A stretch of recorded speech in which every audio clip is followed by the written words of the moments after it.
Thank you very much. I get terribly seasick, so I'm not much use on a boat. But maybe one day when I grow up and I'm a proper Greenpeace person, they'll let me do that kind of thing. We'll see. I am not sure whether I've got my... I have got my slides loaded. Excellent. It's very nice to be here. Thank you for asking me. I can only just see over the top, so apologies for my height, and apologies if my English doesn't quite live up to your expectations as well. I hope, going to offer you some challenging propositions about the green economy.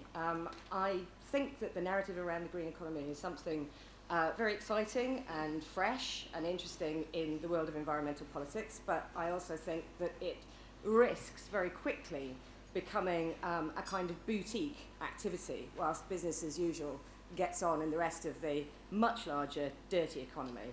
And I think the challenge to the people in this room is to think about how to prevent that from happening. It feels like a particularly appropriate challenge in Scotland because this is not just a country with an extraordinary natural heritage and fantastic wildlife, but also a country that obviously has a long and very admirable industrial history, whether that's through mining, whether it's through oil extraction, whether it's through manufacturing. There are a whole load of people in Scotland who know how to build things and like to build things and do it very well. So reconciling those kind of two ideas of this sort of natural paradise in one way with an industrial country with a long engineering tradition is quite an interesting challenge, I think. This is also a country I've worked on and off with colleagues in Scotland over many years, which has a history of environmental innovation.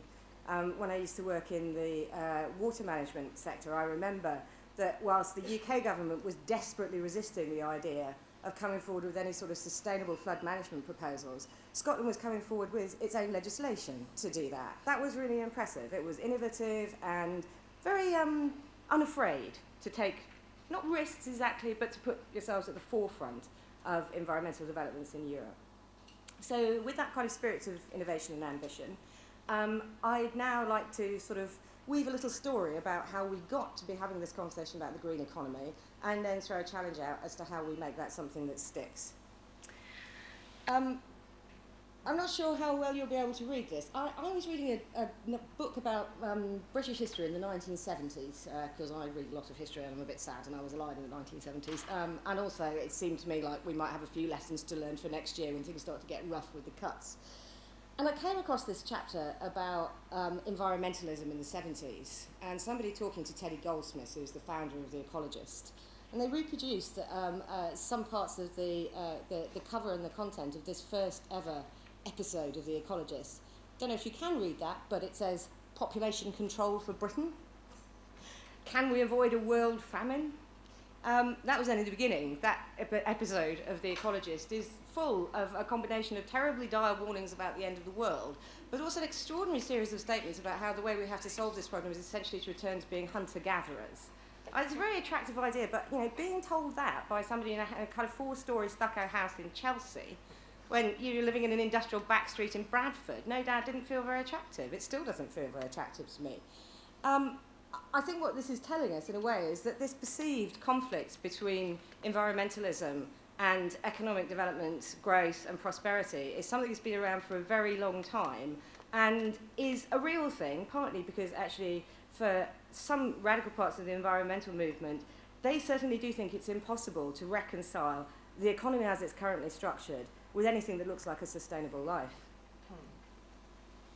Funnily enough, that happens on both the right and the left. There's no way that you call Teddy Goldsmith a denizen of left-wing politics, but these guys, I was probably there somewhere at the back of that crowd, still too small for anybody to be able to see me.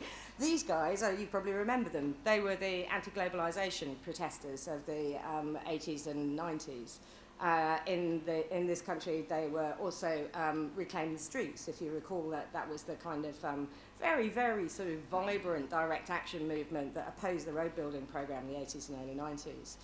They too had a view that the kind of globalisation of the economy and the inexorable expansion of our sort of conventional model of economic growth was not just bad for the planet, but actually, in their view, was also inequitable and bad for people.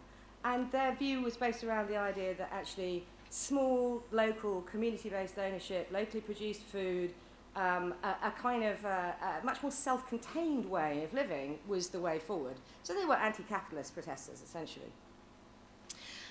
Interesting thing about these guys is that they were loathed by the Blair-Brown project, absolutely loathed by them, and they were loathed by them in a very interesting way, I think, that Gordon Brown in particular had a view that actually economic growth was simply the only way out of poverty for the vast majority of the world's poor. And the globalisation project that was pursued by the Blair-Brown government was in part because the only way that they thought that they could, if you like, live up to their socialist ideals in the wider international community was to promote free trade and to promote globalisation. There's now a very famous story about a group of chief executives of environmental organisations going in to see Gordon Brown. I think one of the very few times they ever got through the door when he was Chancellor. And sitting down and starting to try to have a conversation with Gordon Brown about limits to growth. Depending on who you listen to, different people claim the right of having been at the heart of this story, but I was told it by Tony Juniper, so I will give Tony the credit for it. He says what happened was that Gordon Brown had an enormous black marker pen in his hand, and when they started talking about limits to growth, in huge black capital letters, he scrawled limits to growth across his blotter pad on his table. And then during the course of the conversation, he picked up a pen, rather a sharp pen, and as the conversation went on, he stabbed these letters repeatedly with the pen, with more and more fury, until by the end of the conversation, he'd actually speared the entire blotter and had made a hole in the table. That was what Gordon Brown thought about limits to growth, right? He basically thought it was an assault on his socialist principles.